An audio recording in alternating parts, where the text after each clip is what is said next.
Hello, today I'm going to teach you how to make a half double crochet cluster stitch across 2 stitches.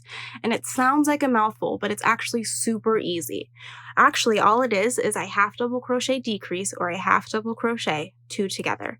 You just work them in a little special way. Each row is begun with a chain 2.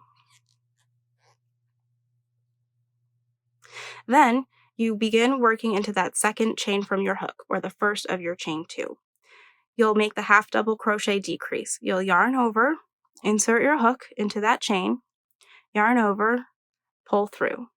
Yarn over, insert your hook into the next stitch, yarn over, pull through, and then you yarn over and pull through all loops on your hook.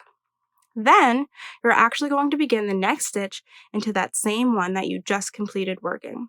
So you'll yarn over and insert your hook into the stitch you just completed, yarn over and pull through.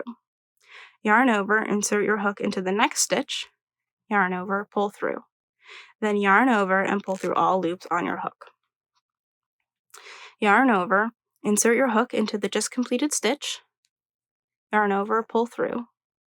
Yarn over, insert hook into next stitch, yarn over, pull through. Yarn over and pull through all loops on your hook. This is an extremely easy and extremely fast way to create a project. This stitch is used with my Starling Skies pullover. It works up so fast, it's a great weekend project. Remember, it's just half double crochet decreases, or half double crochet 2 together, beginning into the stitch that you just completed.